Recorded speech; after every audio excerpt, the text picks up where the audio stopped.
Hello viewers, स्वागत है आपका मेरे चैनल सक्षिक पटल पर। आइए आज सत्यम शिवम और सुंदरम का रहस्य जानते हैं। सत्यम शिवम और सुंदरम के बारे में हम सभी ने सुना है, लेकिन अधिकतर लोग इसका अर्थ नहीं जानते। सत्य का अर्थ ईश्वर से, शिवम का अर्थ भगवान शिव से और सुंदरम का अर्थ कला या सुंदरता से लगाते हैं। आइए जानते हैं सनातन धर्म में और दर्शन में सत्यम शिवम सुंदरम का क्या मतलब है। दर्शन में भी अनेक विचारधाराओं में सत्यम शिवम सुंदरम कहा गया है, जैसे वेदांत में, आदर्शवाद में। सत्यम योग में यम का दूसरा अंग है सत्य। हिंदू धर्म में ब्रह्म को ही सत्य माना गया है। जो ब्रह्म को छोड़कर सब कुछ जानने का प्रयास करता है, वह व्यक्ति जीवन पर्यंत ब्रह्म में ही अपना जीवन गुजार देता है। यह ब्रह्म निराकार, निर्विकार और निर्गुण है। उसे जानने का विकल्प है स्वयं को जानना, अर्थात आत्मा ही सत्य है, जो अजर, अमर, निर्विकार और निर्गुण है। शरीर में रहकर वह खुद को जन्मा हुआ मानती है, जो कि एक भ्रम है। इस भ्रम को जानना ही सत्य है। सत्य यानी ईश्वर एक ही है। कवि उसे इंद्र, वरुण व अग्नि आदि विभिन्न नामों से पुकारते हैं। ऋग्वेद जो सर्वप्रथम ईश्वर को इहलोक और परलोक में अलग अलग रूपों में देखता है, वह मृत्यु से मृत्यु को प्राप्त होता है, अर्थात उसे बारंबार जन्म मरण के चक्र में फंसना पड़ता है। ये कठोपनिषद कहता है। सत्य का अलौकिक अर्थ। सत्य को समझना मुश्किल है, लेकिन उनके लिए नहीं जो धर्म और दर्शन को भली भांति जानते हैं। सत्य का आमतौर पर अर्थ माना जाता है झूठ न बोलना, लेकिन यह सही नहीं है। सत्य और तत् धातु से मिलकर बना है सत्य, जिसका अर्थ होता है यह भी और वह भी, यह भी और वह भी, क्योंकि सत्य पूर्ण रूप से एक तरफा नहीं होता। परमात्मा से परिपूर्ण यह जगत आत्माओं का जाल है। जीवन, संसार और मन, यह सभी विरोधाभासी है। इसी विरोधाभास में ही छुपा है वह जो स्थित प्रज्ञ आत्मा और ईश्वर है। सत्य को समझने के लिए एक तार्किक और बोधपूर्ण दोनों ही बुद्धि की आवश्यकता होती है। तार्किक बुद्धि आती है भ्रम और द्वंद्व के मिटने से। भ्रम और द्वंद्व मिटता है मन, वचन और कर्म से एक समान रहने से। शास्त्रों में आत्मा, परमात्मा, प्रेम और धर्म को सत्य माना गया है। सत्य से बढ़कर कुछ भी नहीं। सत्य के साथ रहने से मन हल्का और प्रसन्नचित्त रहता है। मन के हल्का और प्रसन्नचित्त रहने से शरीर स्वस्थ और निरोगी रहता है। सत्य की उपयोगिता और क्षमता को बहुत कम लोग समझ पाते हैं। सत्य बोलने से व्यक्ति को सद्गति मिलती है, और गति सभी जानते हैं। सत चित आनंद। सत अर्थात मूल कण या तत्व, चित्त अर्थात आत्मा और आनंद अर्थात प्रकृति और आत्मा के मिलन से उत्पन्न अनुभूति और इसके विपरीत शुद्ध आत्मा अनुभव करना। परमात्मा और आत्मा का होना ही सत्य है, बाकी सभी उसी के होने से है। आत्मा सत्य, चित्त और आनंद को अनुभव रूप महसूस करने लगती है, यानी आत्मा के सत्य में चित्त के लीन या लय हो जाने पर बनी आनंद की स्थिति सच्चिदानंद स्थिति होती है। सत्य का लौकिक अर्थ। सत्य को जानना कठिन है, ईश्वर ही सत्य है। सत्य बोलना भी सत्य है। सत्य बातों का समर्थन करना भी सत्य है। सत्य समझना, सुनना और सत्य आचरण करना कठिन जरूर है, लेकिन अभ्यास से यह सरल हो जाता है। जो भी दिखाई दे रहा है वह सत्य नहीं, लेकिन उसे समझना सत्य है, अर्थात जो सत्य है उसे जान लेना ही सत्य है। असत्य को जानकर ही व्यक्ति सत्य की राह पर आ जाता है। जब व्यक्ति सत्य की राह से दूर रहता है तो अपने जीवन में संकट खड़े कर लेता है। असत्यभाषी व्यक्ति के मन में भ्रम और द्वंद्व चलता रहता है, जिसके कारण मानसिक रोग उत्पन्न होते हैं। मानसिक रोगों का शरीर पर घातक असर पड़ता है। ऐसे में सत्य को समझने के लिए तार्किक बुद्धि की आवश्यकता होती है।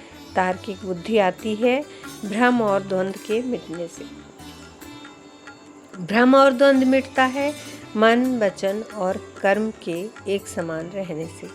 सत्य का आमतौर पर अर्थ माना जाता है झूठ न बोलना, लेकिन सत्य और तत्व धातु से मिलकर बना है सत्य, जिसका अर्थ होता है यह और वह, और यह और वह भी सत्य रूप से एक तरफा नहीं होता।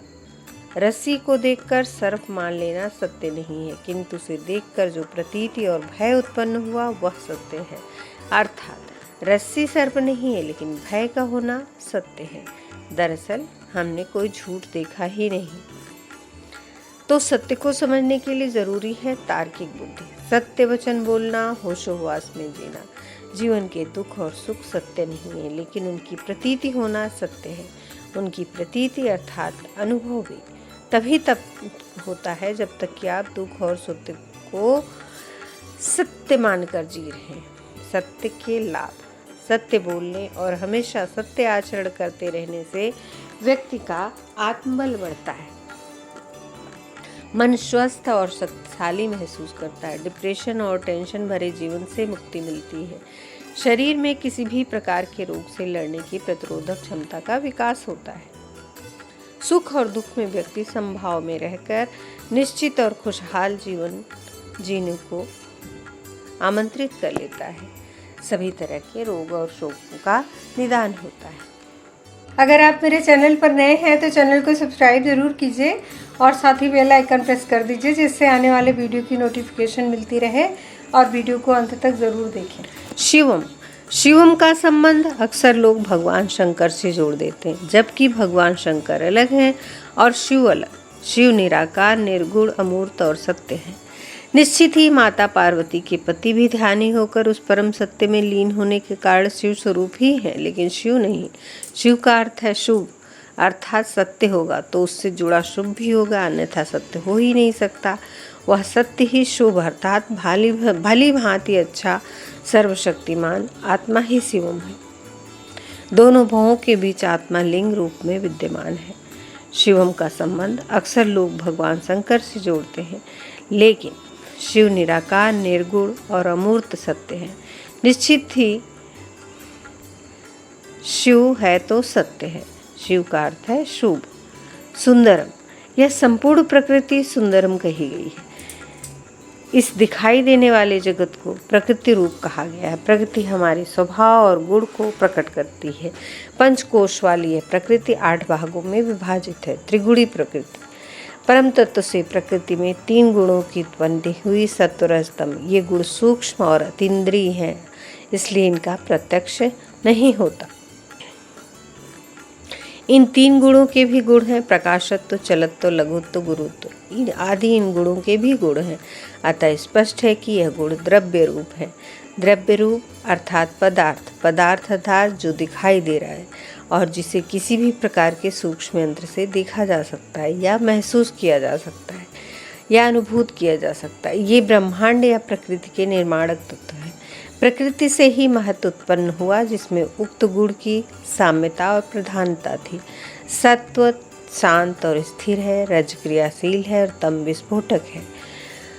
उस एक परम तत्व के प्रकृति तत्व में ही उक्त तीनों के टकराव से सृष्टि होती है।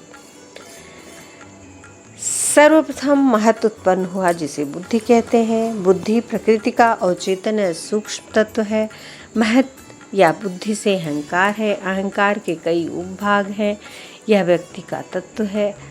व्यक्ति अर्थात जो व्यक्त हो रहा है। सत्व, रज और तम में सत्व से मनुष्य 5 इंद्रियां, 5 कर्मेंद्रियां जन्मी।